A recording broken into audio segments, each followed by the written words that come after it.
The economic boom that once propelled China to global superpower status is now fading. The shadow of economic recession, social unrest, and harsh policies has forced many people, from wealthy millionaires to poor workers, to make the heartbreaking choice: leave their homeland. But what is really driving China, once expected to be the future of the global economy, into a spiral of bleeding assets and people? The answer may lie beneath the glamorous shell of a superpower. The rich are leaving, and the poor are looking for a way out. According to Henley and Partners, 13,800 Chinese millionaires left the country in 2023, and the number rose to 15,200 in 2024. Familiar destinations such as the US, Canada, Singapore, and Europe attract the rich not only because of investment opportunities, but also because of their clear legal systems and less risky business environments. Singapore, a familiar haven for the Chinese elite, has recently tightened regulations on mainland money flows, showing that the instability at the root has alarmed the world. But this is not just a story of the rich. Even ordinary workers who do not have significant assets are fleeing despite the danger. This reflects the severity of the situation and the lack of confidence in the country's future. China is facing a comprehensive economic and social crisis, plunging millions of people into a spiral of frustration and instability. The days of double-digit growth are over, and now China's economy is growing at around 4 to 5% per year. For a country of China's size, this is not enough to create jobs and improve living standards as it did before. The main reasons include rising production costs, falling foreign investment, and the severe consequences of the prolonged zero-COVID policy. Factories that were once a source of pride are now deserted, as international orders are redirected to countries like Vietnam and India. More than 20% of young Chinese are unemployed, meaning 1 in 5 young people is unemployed. Career dreams that were once a source of pride for the previous generation have become a psychological burden for young people. Many choose to lie still, give up their ambitions, and live a moderate life to avoid pressure. A sense of hopelessness is widespread as they realize that the opportunity for advancement, home ownership, or simply a stable life is now too far away. Chinese people, traditionally big consumers, are now saving more than they spend. Uncertainty about jobs and incomes has left them fearful for the future, forcing them to tighten their belts. This has weakened an economy that relies heavily on domestic consumption. Meanwhile, the gap between rich and poor is widening. The rich still spend lavishly, but the middle class and ordinary workers struggle with rising prices and falling incomes. Real estate, once the heart of China's economy, has become a debt bomb. Home prices have fallen 8% from their peak, leaving millions of people with debt from home purchases. Real estate giants like Evergrande, once symbols of success, are now drowning in debt. The collapse of the real estate market has dragged down a series of related industries, from construction to interior design. For many, the home they once hoped would be an asset has become a dead end. The economic downturn and tightening control policies have widened the gap between rich and poor. The wealthy have quickly moved their assets abroad, seeking safety in places like the US, Canada, and Singapore.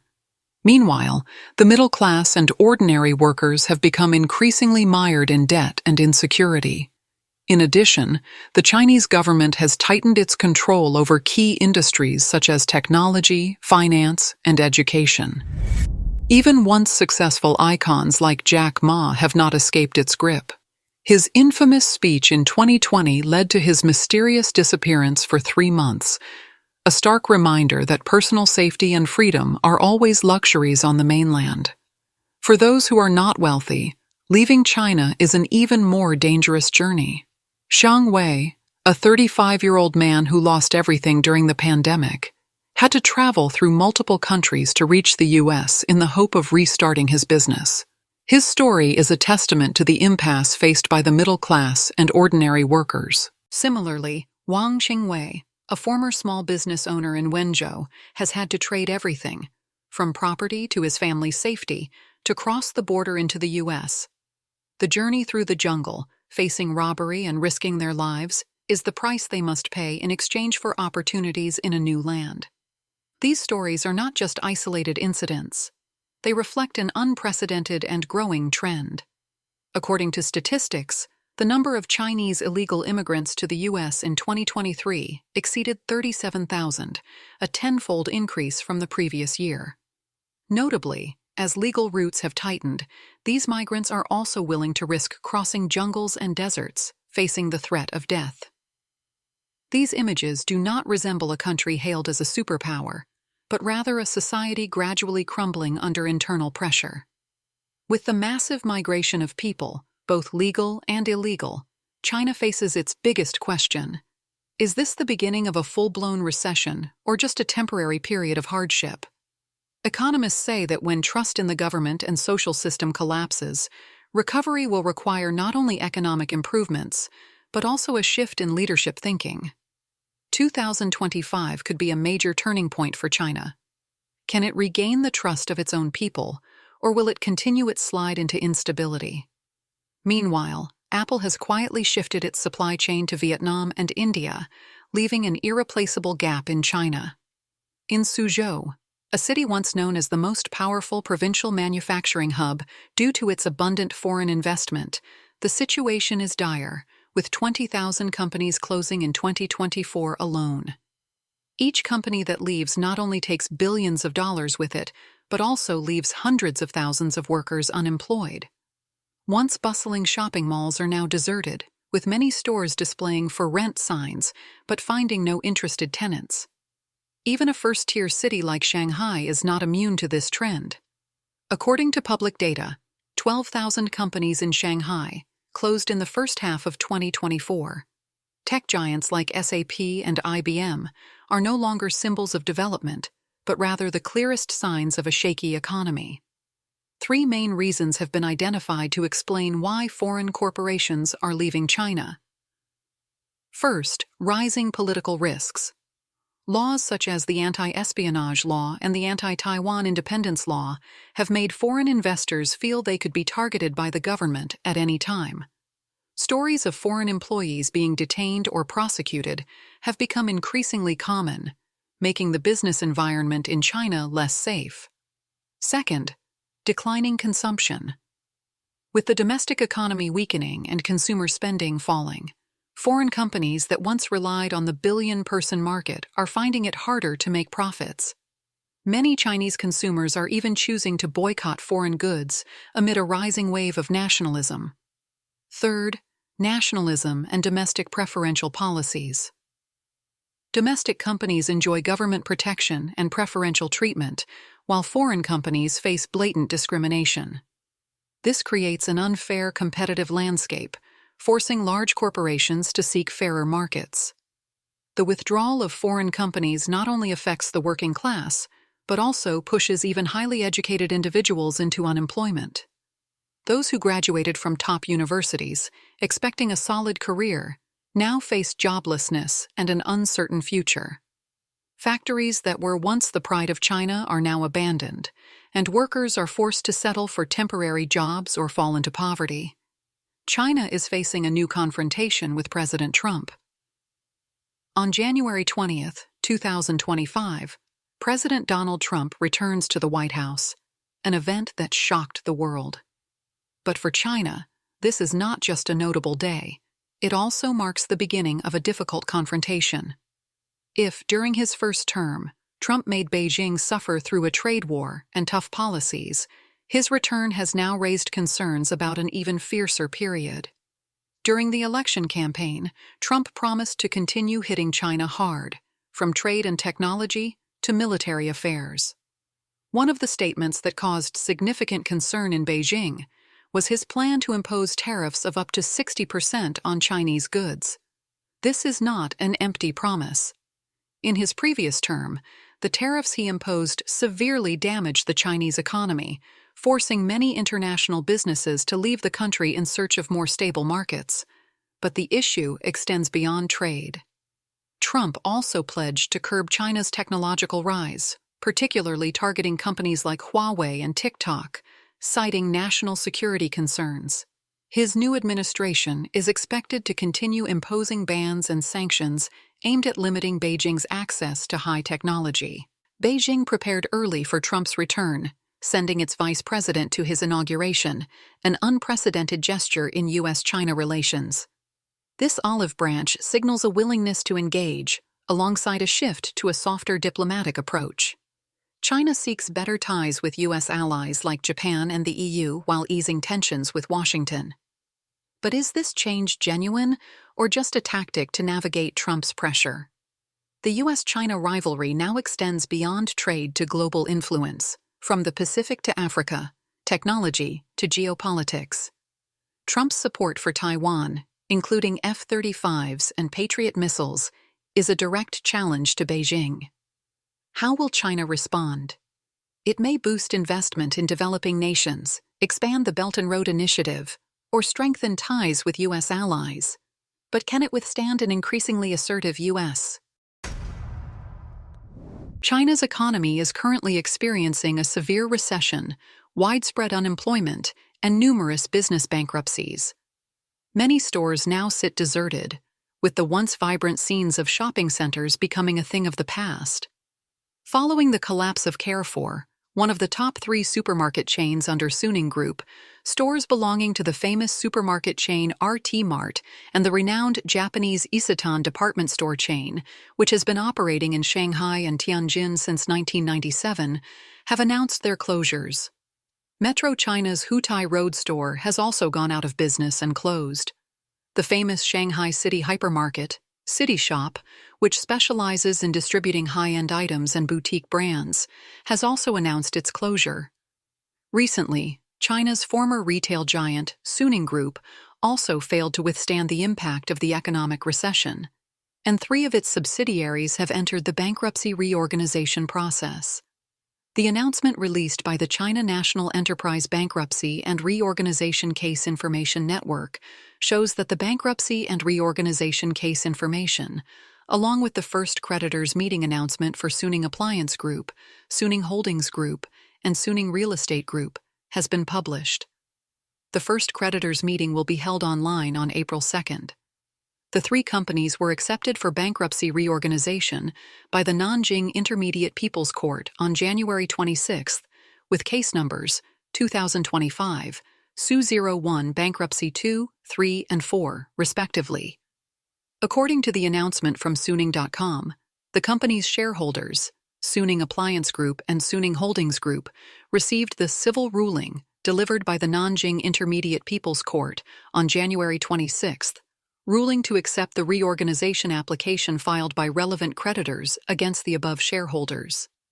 This means that this former star enterprise in Jiangsu province has entered the bankruptcy reorganization process. With the rise of China's e-commerce industry, Suning developed from an air conditioning specialty store into one of China's top e-commerce companies in its early years, enjoying a period of great success. However, it is now heavily in debt. According to the 2023 annual report, Suning Appliance has total assets of 124.96 billion renminbi, a loss of 5.703 billion renminbi, and total liabilities of 134.479 billion renminbi. Suning Group's predicament has a long history. In September 2020, Suning, as the largest strategic investor of Evergrande Group, invested 20 billion RMB. The investment failed to be recovered on schedule, which became the trigger for Suning's liquidity crisis. Under the negative impact of the increasingly widespread economic recession in mainland China, some large supermarkets have closed stores in a desperate attempt to cut off their arms to survive, while others have imitated other supermarket brands to make drastic changes. More supermarkets have begun relocating to 3rd and 4th-tier cities. China's job search chaos. A man left his job 3 years ago and was left with a huge debt of 3.2 million. On February 8th, a Chinese man was forced to become the legal representative of a company in order to find a job. 3 years after leaving the company, he inexplicably took on a debt of 3.2 million yuan for the company, and the incident became a hot topic on Weibo. According to Elephant News, on January 17th, Mr. Xi'an, who was working at a construction site in Zhangwu, Liaoning, suddenly received a message that his WeChat wallet had been frozen by the judiciary. He contacted the Zhengzhou High-Tech Zone Court by phone.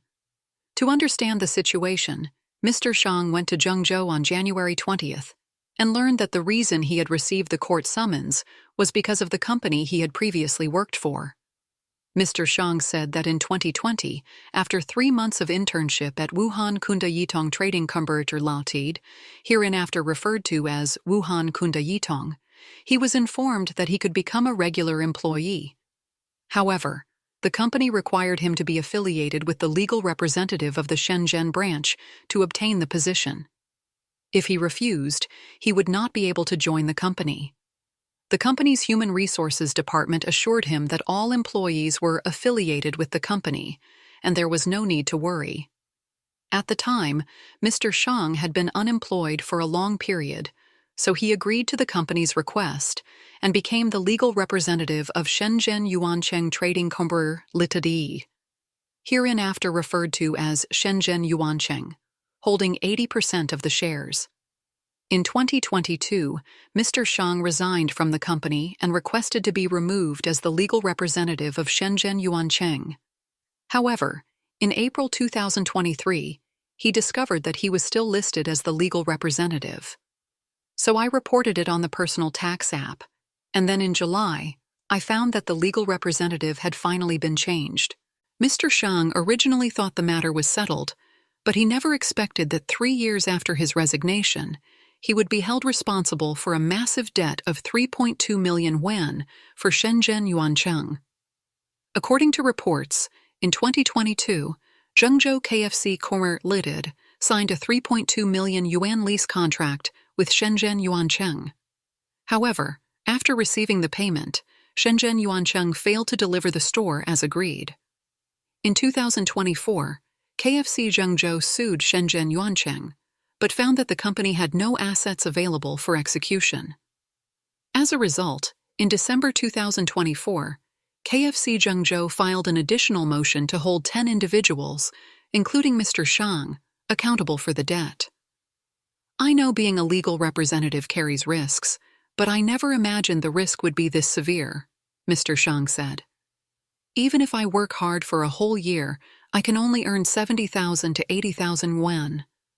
I have no idea how I can possibly pay off 3.2 million. He said that his wife had just given birth to a baby, who was only 4 months old. He was already in debt from buying a house for marriage, and now he was entangled in a lawsuit with a massive debt of 3.2 million yuan looming over him. In an emotional interview, he choked up, saying he couldn't face his wife and child and didn't dare to go home for the new year. After the incident, Mr. Xi'an reached out to many former colleagues from Wuhan Kunda. It turns out many people had the same experience as me. Many former colleagues were also burdened with millions in debt. This incident drew significant public attention. Some netizens commented, "China's employment chaos is beyond imagination." Others said, "This must be a fraudulent company. They planned everything from the day you joined. It looks like this kind of lawsuit will be hard to win." One netizen remarked, "The key is knowing the right people. I had a former colleague who was also tricked by his previous boss and ended up owing hundreds of thousands. Later, he sought help from a distant relative who was a city official, and the issue was resolved within a week."